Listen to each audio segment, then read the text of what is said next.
اعوذ باللہ من الشیطان الرجیم بسم اللہ الرحمن الرحیم۔ شروع اللہ پاک کے اس نام سے جو بڑا مہربان اور ہمیشہ رحم کرنے والا ہے۔ اسلامک گلوبل چینل کے اس پلیٹ فارم سے آپ کا ہوسٹ محمد ندیم باجوہ آپ کی خدمت میں حاضر ہوں۔ ہمارے اس پروگرام کا مقصد عوام الناس تک دین کے سوالات اور جوابات قرآن و حدیث کی سنت کے مطابق خصوصاً بالخصوص نوجوان نسل تک دین کا روشن چہرہ سمجھانا ہے۔ اس سلسلے میں آج ہم نے اپنے پروگرام میں مدعو کیا ہے مفتی محمد شہزاد کامران، جو کہ فاضل ہیں جامعہ نعیمیہ سے۔ السلام علیکم مفتی صاحب، کیسے ہیں آپ؟ ٹھیک ہیں، خیریت سے ہیں؟ الحمدللہ جی، اللہ کا شکر ہے۔ مفتی صاحب، میرا یہاں پر آپ سے ایک سوال ہے کہ اگر خاتون جس کو طلاق دی جاتی ہے، بیوی، وہ امید سے ہے، اس کا بچہ 1 ماہ 2 ماہ 6 ماہ 8 ماہ اس کے پیٹ میں پل رہا ہے، تو اس وقت اگر اس کو طلاق دی جائے تو کیا طلاق ہو جاتی ہے؟ جی، طلاق تو ظاہری بات ہے، طلاق دینے کا مالک شوہر ہے۔ جب اس نے ایک فیصلہ کر لیا تو جسے حدیث پاک میں کہا کہ جائز کاموں میں سب سے ناپسندیدہ کام طلاق دینا ہے، تو اب طلاق کا مالک جو تھا، جب اس نے طلاق دے دی، اس نے غلط کیا کہ اس حالت میں دینی نہیں چاہیے تھی۔ حضرت عمر فاروق کے زمانہ کے اندر یہ ہوا،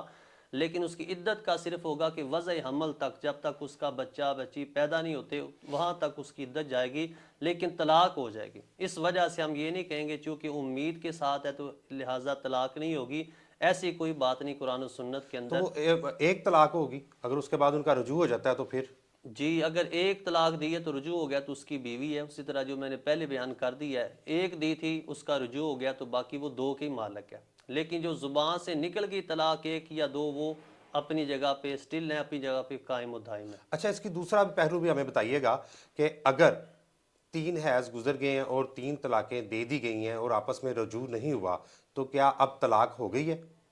جی، ظاہری بات ہے، جب 3 اس کے بعد 3 طلاقیں دے چکا ہے اور اس کا عدت بھی گزر چکی ہے، رشتہ ختم ہو چکا ہے، تو اللہ پاک نے قرآن مجید کے اندر ارشاد فرمایا کہ رشتہ ختم ہو چکا ہے، شوہر بھی آزاد ہے، چونکہ وہ تو پہلے دن سے ہی آزاد تھا۔ عورت کے لیے عدت گزارنا اس لیے ضروری تھا تاکہ اگر کوئی امید کے ساتھ ہے، کوئی اولاد اس کے بطن کے اندر ہے، تو وہ سابقہ شوہر کی طرف، اس کے اپنے باپ کی طرف اس کی نسبت ہو۔ نئی شادی اگلے ہی دن کر لے گی، عدت کے دوران ہی کر لے گی، تو یہ خلاف ہوگا، خلاف سنت ہوگی، چونکہ شک میں ہوگا کہ اولاد کس کی ہے، پہلے شوہر کی یا دوسرے کی۔ لیکن چونکہ یہاں پہ شوہر نے جدا ہو چکے ہیں، دونوں کے فاصلے ہو چکے ہیں، یہ بھی آزاد ہے وہ بھی آزاد ہے، عدت گزار چکی ہیں، اب یہ نیا نکاح کر سکتی ہے اپنی جگہ پہ جہاں پہ۔ ہاں، اگر رجوع کرنا ہے دوبارہ اسی شوہر کے پاس آنا ہے جس نے 3 طلاقیں دی ہے، اسی اللہ پاک نے قرآن مجید کی سورہ بقرہ کے اندر ارشاد فرمایا فَإِن طَلَّقَهَا فَلَا تَحِلُّ لَهُ مِن بَعْدُ حَتَّى تَنكِحَ زَوْجًا غَيْرَهُ، کہ پھر اگر اس نے طلاق دے دی تو یہ اس کے لیے جائز نہیں ہے، وہ بیوی، وہ عورت اس کے لیے جائز نہیں یہاں تک کہ وہ کسی دوسرے شوہر سے نکاح کرے، اور وہ جو دوسرے سے کرے گی وہی اس کا پھر شوہر ہے، وہی اس کا حقیقی جو ہے شوہر ہے اس کے ساتھ۔ ہاں، زندگی کسی موڑ میں وہاں سے اگر اسے طلاق ہوتی ہے تو پھر یہ واپس اس شوہر کے، پہلے شوہر جو تھا اس کا، کبھی اس کے نکاح میں اس صورت میں آ سکتی یعنی ہے۔ کہ آپ کا کہنا ہے کہ جس کو ہم کہتے ہیں حلالہ، جی جی یعنی کہ آپ نے کہا ہے کہ اگر ایک شوہر سے اس کو طلاق ہو گئی ہے تو اب اس کے لیے حلالہ کرنا ہے تو دیکھیں جی، حلالہ کے بارے میں اللہ رب العزت نے، پھر حضور نبی اکرم صلی اللہ علیہ وسلم نے فرمایا کہ حلالہ کرنے والے پہ لعنت کی گئی۔ اس کی وجہ یہ ہے کہ اس کی نیت ہی صرف اگر ایک شخص کی یہ ہو کہ بھئی میں اس کے ساتھ چند راتیں گزاروں گا، 1 یا 2 راتیں گزاروں گا، تو اسے استعمال کرنا، اس طرح اللہ پاک نے اس کا ایک خوبصورت رشتہ بنایا تھا، اس کے خلاف چل کے صرف مقصد یہ رکھ کے اس کے پاس 1-2 راتیں رہنا، یہ جائز نہیں۔ ہاں، وہ اپنا نکاح کرتی ہے دوسرے شوہر کے ساتھ، پھر اگر وہ واپس آتی ہے تو یہ اصل اس کا حلالہ ہی ہو گیا، یعنی دوسرے شوہر سے طلاق کے بعد واپس آئی، لیکن اس نیت کے ساتھ نکاح طے کرنا کہ تم اس کے ساتھ 1 یا 2 راتیں رہو گی، اس وجہ سے اس پہ لعنت کی گئی ہے کہ یہ پھر عمل اچھا نہیں ہے۔ لیکن چونکہ اللہ پاک نے یہ ساری قید اس لیے لگائی ہے، پہلے 1 نہیں 2 نہیں 3 طلاقوں کی قید لگائی تھی کہ شوہر اس رشتے کو قائم رکھے، پھر اس کے بعد یہ چیز سوچے کہ اگر میں نے طلاق دے دی تو دوبارہ اسی بیوی سے رجوع کا پھر طریقہ اللہ نے قرآن مجید کے اندر فرمایا وہ دوسرے شوہر سے نکاح کرے گی پھر آئے گی، یعنی کہ انسان کو سمجھانا مقصود تھا کہ بندے پھر کس طرح ذلت کے ساتھ اس جگہ سے گزرے گا، اس وقت سے گزرے گا۔ اس لیے انسان کو چاہیے کہ آج معاشرے میں خصوصاً نوجوان نسل کو آپ دیکھیں کہ 80% 90% جو رشتے پسند کی وجہ سے ہوتے ہیں اس میں 60 سے 80% طلاق ہو رہی ہے، چونکہ جذباتی فیصلہ ہوتا ہے، تھوڑی سی لڑائی جھگڑا برداشت نہیں۔ آپ پہلے لوگوں کو دیکھیں، بزرگوں کو دیکھیں، ان کے رشتے جس طرح ماں باپ نے کیا ساری زندگی چل رہے ہیں، نہ کوئی خوبصورتی دیکھی، صرف دین دیکھا، اللہ پاک نے جو دین دیا تھا اس کو دیکھا، اخلاق کو دیکھا، سیرت کو دیکھا، اور اسی پہ انسان نے کسی کو پسند کر لیا۔ آج جب انسان ہر چیز پسند کرتا ہے، حسن بھی پسند کرتا ہے، دولت بھی دیکھتا ہے، لیکن پھر بھی رشتہ پروان نہیں چڑھتا، اس میں جذباتیت ہے اور انسان کی طلب ہے جو ختم نہیں ہو رہی۔ اسے ہمیں سمجھنا چاہیے کہ جو اللہ پاک نے ہمارے لیے ایک رشتہ ازدواج کے اندر اللہ نے میاں بیوی کا خوبصورت رشتہ، یہ ایسا رشتہ ہے جنت کے اندر بھی قائم رہے گا۔ اس کے اندر اگر انسان سے اونچ نیچ زندگی کے اندر ہو جاتی ہے، شوہر بھی برداشت کرے، بیوی بھی برداشت کرے، اپنے معاملات کو اچھے طریقے سے چلائیں تاکہ ان کی زندگی ایک اچھی حسین زندگی گزرے، تاکہ آئیڈیل لائف ان کے لیے پورے خاندان کے۔ اب بہت سارے لوگ ان پڑھ ہیں جن کو ان چیزوں کا پتہ ہی نہیں ہے، تو وہ غصے میں آگے طلاق دے دیتے ہیں، تو پھر بھی یہی معاملہ ہوگا؟ جی بڑا اچھا سوال ہے آپ کا کہ ہر بندہ ظاہری بات ہے علمی طلاق نہیں دے گا۔ جی ہر بندہ دیہاتی ہے، کوئی جٹ ہے جو ہر طرح کا اپنا اپنا لہجہ ہے، بندہ کسی بھی طرح کہتا ہے جا میں نے تجھے فارغ کیا، تو میری طرف سے نکل جا، گھر سے فارغ ہو جا۔ تو یاد رکھے فقہ کے اندر دو لفظ ہے، ایک لفظ صریح ہوتا ہے، ایک کنایہ ہوتا ہے۔ صریح لفظ کیا کہ میں تجھے طلاق دیتا ہوں، لفظ طلاق استعمال کیا۔ اگر کنایتاً بندہ میں تجھے اپنے گھر سے نکال رہا ہوں، میری طرف سے تو فارغ ہے، تو ان الفاظ پہ طلاق کا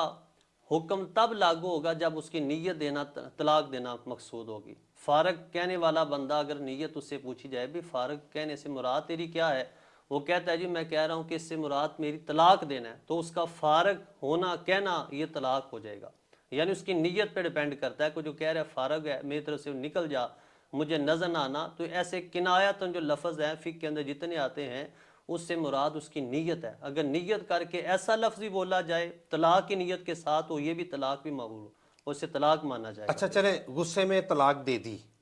غصے میں طلاق دے دی، جی جیسے بھی ہوا، غصہ آیا، لڑائی جھگڑا ہوا گھر میں، اور شوہر نے غصے میں آ کے بیوی کو طلاق دے دی۔ اب اس کے بعد جب غصہ ان کا ختم ہوا، 1 دن 2 دن 4 روز کے بعد ان کو جا کے احساس ہوا کہ ہم نے یہ بڑا غلط کام کیا ہے، تو وہ آپس میں رجوع کرنا چاہیں، اور کیا وہ دوبارہ آپس میں رجوع کر سکتے ہیں؟ جی دیکھیں جی، اسلام نے اور پھر نبی پاک صلی اللہ علیہ وسلم نے اسی لیے تو فرمایا کہ غصے کے اندر بھی ہو تو پھر بھی جذبات کو اتنا قابو رکھو کہ ایک طلاق دے لو، تاکہ اسے عبرت ہو جائے۔ اس نظر سے انسان کا اگر بالکل غصے کے اندر اتنا بڑھ چکا ہے تو ایک دے لے تاکہ اسے موقع ہو عدت کے اندر رجوع کر سکے۔ لیکن آیا یہاں پہ آپ کے سوال کے اندر یہ چیز ہے کہ اس نے ایک دی ہے، 2 یا 3 ہی دے کر اس کا غصہ ٹھنڈا ہوا ہے۔ اگر 3 دے کر اب غصہ ٹھنڈا ہوا تو اب کیا ہوا؟ اب تو وہ ہاتھ سے جو ہے نکل چکے، ہر چیز اس کا فیصلہ نکل چکا ہے۔ اب وہ 3 طلاقیں دے چکے ہیں، اب وہ 2 دن بعد 4 دن بعد مہینے بعد اسے ہوش آتی ہے، عقل ٹھکانے آتی ہے کہ بھائی میں نے کیا کر بیٹھا، یہ بچے تھے، بیوی تھی، میری زندگی تھی، میرا سارا معاملات اس سے چل رہا تھا، کھانا پینا رہن سہن۔ اب سارا جب ہوش ٹھکانے آیا، اب انسان نے کہا کہ بھئی یہ کیا کر بیٹھا ہوں، اب اس کی طرف رجوع کرنا چاہتا ہے، تو وہ رجوع اسی طرح نہیں، بلکہ اب فرمایا کہ بندے اتنا غصہ کرنے والے، دکھانے والے، اسے فارغ کرنے والے، اب تیری سزا ہے کہ جو اللہ پاک نے فرمایا کہ بطور سزا، یہ جو اسے حلالہ کہا جاتا ہے یہ اس کے لیے سزا ہے، اس کی انا کو ٹھیس پہنچانا ہے۔ کہ بندے تیری تو ہمت یہ تھی کہ تیری بیوی کی طرف، اس عورت کی طرف کوئی آنکھ اٹھا کر دیکھتا تجھے برداشت نہ تھا، اب اسی سے اب رجوع کرنا چاہتا ہے، تو اس کے لیے بھی باقاعدہ فی کے ذریعہ ہے کہ کسی اور حتیٰ تنکحا زوجا غیرہ، کسی اور سے نکاح کرے تاکہ تیرے انا کو سکون آئے، تاکہ اگر تو اسی سے رجوع کرے حلالہ کے بعد تو زندگی میں تجھے پھر عبرت آئے کہ دوبارہ تیری زبان پہ غصے کے اندر بھی وہ لفظ نہ آئے۔ مقصد یہ حلالہ کا یہ تھا، کوئی شرط لگانا مقصد نہیں، مقصد یہ تھا کہ اے بندے تجھے عبرت آئے، کتنی قید کے بعد 3 گرا، 3 قیدوں کے بعد، 3 طلاق کے حکم کے بعد بھی تو نے اسے فارغ کر دیا، تو اب اگر اسی سے رجوع کرنا چاہتا ہے، غصہ ٹھنڈا کر بیٹھا ہے، تو اب صبر کر تاکہ تسی امتحان سے گزرے اور ساری زندگی تجھے بھی عبرت ہو، تیری نسلوں کو عبرت ہو، اور پورے خاندان کو عبرت ہو کہ اس طرح زندگی کے اندر اچھی طریقے سے خوش اسلوبی کے ساتھ اپنی زندگی گزارتے ہیں۔ اچھا یہ ایسا ہوتا ہے کہ فرض کریں کہ جیسا بھی آپ نے کہا کہ اس کی دوسرے کسی شخص کے ساتھ شادی ہو گئی، اب اس کی شادی کے اس کے نکاح کے اندر وہ عورت 6 ماہ گزارتی ہے، 8 ماہ گزارتی ہے، 1 سال گزارتی ہے، ادھر سے بھی اس کو طلاق ہو جاتی ہے، معاملات خراب ہو جاتے ہیں، لڑائی جھگڑا ہوا، اس شوہر نے اس کو طلاق دے دی، تو اب کیا وہ پہلے شوہر کے ساتھ دوبارہ نکاح کر سکتی ہے؟ جی بالکل کر سکتی ہے، جب وہ عدت بھی گزار چکی ہے اس کی وجہ سے اور اس کے بعد نیا نکاح کر چکی ہے تو اس کی قید ساری ختم ہو گئی، اب لہٰذا اس کے لیے ایک نیو پرسن ہے، اس کے ساتھ دوبارہ نکاح تجدید ہو سکتی، دوبارہ اسی کے نکاح میں آ سکتی ہے، جو کہ وہ سارے مراحل سے گزر چکی ہے، عدت بھی گزار چکی ہے، حتیٰ تنکیحا زوجن غیرہ والا حکم بھی پورا کر چکی ہے، دوسرے شخص سے حکم نکاح بھی ہو چکا ہے، طلاق والی عدت بھی ختم ہو چکی ہے، اب اس کے نکاح میں اگر آنا چاہتی ہے تو بغیر کسی شرط و قیود کے اب اس کے نکاح میں دوبارہ وہ عورت آ سکتی ہے، یہ جائز۔ سبحان اللہ سبحان اللہ۔ تو ناظرین آج کا ہمارا موضوع تھا طلاق۔ طلاق کے اوپر مفتی صاحب نے سوالات کے جواب دیے، ہم نے کوشش کی کہ آپ کو تک صحیح دین کی روح سے یہ مسائل جو ہے آپ کے سامنے رکھے جائیں تاکہ آپ اس سے علم کی روشنی سے رہنمائی حاصل کر سکیں۔ تو میں مفتی محمد